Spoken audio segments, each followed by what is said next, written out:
अब इसी में आपका आएगा अगला समुच्चय का निरूपण। समुच्चय का निरूपण करने की यहाँ पर दो विधियाँ हैं, जिसमें पहला है तालिका विधि, या इसी को सारणीबद्ध विधि कहते हैं, या इसी को रोस्टर विधि कहते हैं। दूसरी विधि है गुण विधि, या समुच्चय निर्माण विधि, या नियम विधि। तो पहला इसमें है आपकी रोस्टर विधि, यानी रोस्टर रूप। रोस्टर रूप क्या होता है? रोस्टर रूप, देखिए रोस्टर रूप हमने क्या कहा, समुच्चय को निरूपित करने के लिए कर्ली ब्रैकेट का यूज़ करते हैं। उसके अंदर कुछ वस्तुएं, कुछ संख्याएं या अल्फ़ाबेट्स हम लिखते हैं, वो समुच्चय के अवयव होते हैं। तो यहाँ पर मैंने कहा रोस्टर रूप, मैंने कहा जैसे अंग्रेजी वर्णमाला के अवयव, अंग्रेजी वर्णमाला के स्वर, तो A-E-I-O-U ये आपके स्वर हैं।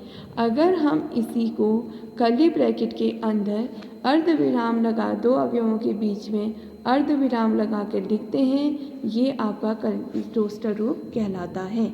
मीन्स इस विधि में समुच्चय को निरूपित करने के लिए समुच्चय के सभी अवयवों को मंझले ब्रैकेट यानी कर्ली ब्रैकेट के अंदर लिखकर प्रत्येक दो अवयवों के मध्य अर्धविराम लगाते हैं। इसी को हम रोस्टर रूप कहते हैं।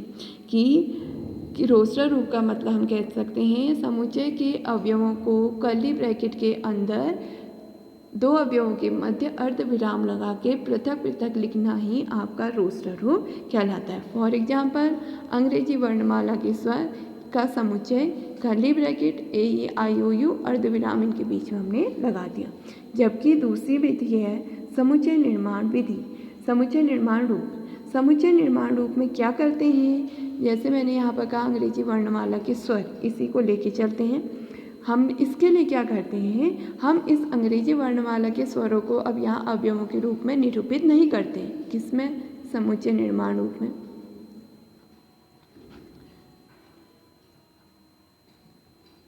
यहाँ पर हम अवयवों को किसके रूप में निरूपित नहीं करेंगे, अवयवों को निरूपित नहीं करेंगे। इसके लिए क्या किया जाता है, इन अवयवों के लिए एक चर राशि, स्वेच्छ चर राशि ली जाती है। उसके बाद कर्ली ब्रैकेट के अंदर उस चर राशि को लिख के कोलोन, ये होता है कोलन का साइन या याला साइन, वैसे मेन हम इसी को यूज़ करते हैं। हम इसी सेट में इसी में को यूज़ करेंगे, ये साइन भी आप यूज़ कर सकते हो। तो पहले हम कर्ली ब्रैकेट के अंदर एक चर राशि लेते हैं, उसके बाद कोलन का साइन लगाते हैं और उस अवयवों से सर्वनिष्ठ गुणधर्म को उसके आगे लिखा जाता है। अब कैसे, समझिए से समुच्चय निर्माण रूप में सभी अवयवों को एक स्वेच्छ चर अधिकतर हम XYZ ही लेते हैं, स्मॉल XYZ, या आप स्मॉल ABCD भी ले सकते हैं, कुछ भी ले सकते हैं स्मॉल लेटर में। आदि द्वारा प्रदर्शित किया जाता है। स्वेच्छ चर को मंझली ब्रैकेट के अंदर लिख करने के बाद, जैसे मंझली ब्रैकेट के अंदर मैंने एक स्वेच्छ चर ले लिया X, फिर हम कोलन का साइन बनाएंगे, फिर X लिखेंगे और अवयवों से संबंधित सर्वनिष्ठ गुण लिख दीजिए इसके आगे। A-E-I-O-U आपने पढ़ा है, क्या है ये? अंग्रेजी वर्णमाला के स्वर। तो X सच दैट या X कोलन X अंग्रेजी वर्णमाला के स्वर है, राइट। तो अब देखिए ये सेट और ये सेट सेम है, इसी को हम समुच्चय निर्माण रूप कहते हैं। इसको हम कहते हैं रोस्टर रूप। रोस्टर रूप में अवयवों को कर्ली ब्रैकेट के अंदर अर्धविराम कॉमा से अलग अलग करके लिखा जाता है। जबकि समुच्चय निर्माण रूप में हम एक स्वेच्छ चर लेते हैं, उसके बाद सच दैट यानी कोलन का साइन प्रयोग करके उस स्वेच्छ चर के लिए सर्वनिष्ठ गुणधर्म को लिख देते हैं। यही आपका समुच्चय निर्माण रूप होता है। अब इसमें मैंने आपसे कहा था कि हम अंग्रेजी वर्णमाला के कैपिटल अक्षर से किसका प्रयोग करते हैं, समुच्चय को उसका संकेतन करने का प्रयोग करते हैं। तो कुछ अक्षर आपके ऐसे हैं जो गणित में समुच्चय में आप हमेशा इन्हीं अक्षरों को लेंगे। जैसे पहला है कैपिटल N। कैपिटल N किसके लिए प्रयोग किया जाएगा, प्राकृतिक संख्याओं के समुच्चय के लिए, प्राकृतिक संख्याओं का समुच्चय। दूसरा हम इसमें लेते हैं Z, या इसी में हम लेते हैं I, ये कहलाता है पूर्णांकों का समुच्चय, राइट। तीसरा इसमें हम लेते हैं Q यूज़ किया जाता है परिमेय संख्याओं के लिए का समुच्चय। R यानी रियल नंबर्स वास्तविक संख्याओं के समुच्चय के लिए इसको यूज़ किया जाता है। उसके बाद W पूर्ण संख्याओं के लिए हम प्रयोग करेंगे।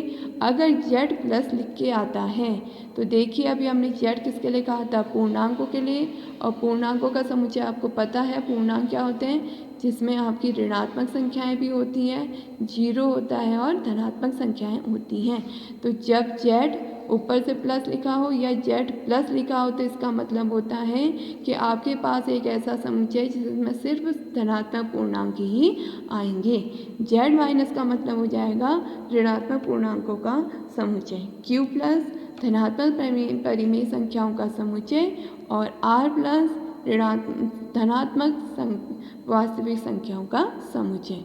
तो आज आप इसको ध्यानपूर्वक इस वीडियो को देखेंगे, समझेंगे। जहाँ पर भी प्रॉब्लम होती है, जहाँ समझ में नहीं आएगा, आप मुझसे पूछ सकते हैं।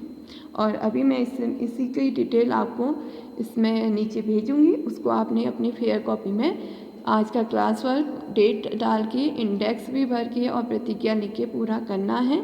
अगर कहीं भी काम गलत होगा तो फिर आपका काम गलत ही पूरा कट हो जाएगा।